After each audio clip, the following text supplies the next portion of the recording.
Train da AHANBA OINA Noni District ki KHONGSANG Railway Station da ngasi PUSHILLAKKHIBA CHENG Chief Minister Nongthombam Biren na OKHRE Kumja lisingani kunmanga Phaobagi manungda Imphal da train Yaorakpa Yana Leire HAINA Chief Minister Nongthombam Biren na PHONGDORAKLI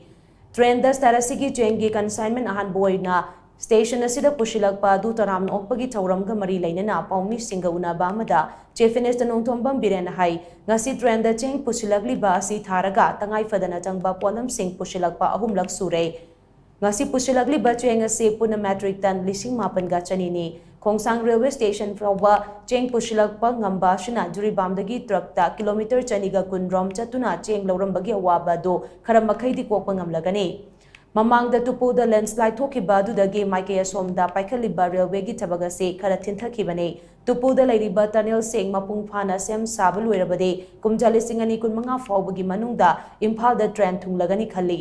Railway ki thabak thoram sing amade train gi khuthangda tangai fadana changba polam sing mai pangna pushilakwa sida KHONGSANG gi miyam amade kulasigi village sipna mateng pangkiba singadu thagatle loinana thabak thoram singa se tek ta kaidana ba konabada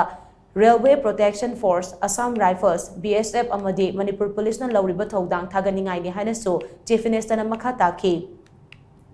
Thauramadu da Water Resources Minister Awangbo Nyumai Nungba Assembly Constituency gi MLA Dingkang Lunggang mai Railway amadi FCI gi official sing amadi lengaki makok thongba official kaya su saryaki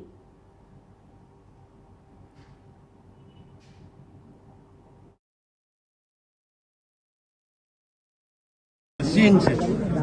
the live CHENG AHANBA thungba boiba 9,200 metric ton ni ngasi borai jaduna si hujik hana ajini dagi kilometer sani yang khai sani ke puntra truck na chalak holam madu ngasi se elis tension le to katho matam da ina suma expect of the tupul gi na landslide to gi bagi kidan dispute lai bani to tupul gi tunnel gi area si loiraga di Antak 25 haugi manung dari railway si Imphal di order na khale ada aingi appreciation amana ai dhamoi dagi khoi lairiba highway sigi nakan da lairiba se masima KHONGSANG gi lairiba village si marum apang mayam ama thola ga khoi da cooperation piba railway gi kam budu cooperation piba khotpa se ai am appreciate tawi da amana mu akhi railway gi moi gi force na tana Assam Rifles ki adagi CRPF ki BSF ki adi Manipur Police ki lairiba khoi personal sin da yam day night honorary so ai moi bo yam thagale ada maroi na ngasi FCI gi moi gi adigi live official sin railway gi official sin Manipur gi praja sin gi taraf tagi ai taraf tagi moi ai appreciate tawi na ngasi bhaw bodai khoi at least thadara manis da khoi seng sa walhan dana ba Manipur bumba da adi loi na thau gas walhan dana khoi angam ba thak da honorary mayam gi cooperation dagi ngasi bhaw bodi na thadara manis da khoi madu yawarapa na Energy, masih kita play Manipur Praja Mayam, ada Bharat ki concern official sing koi thaka sini.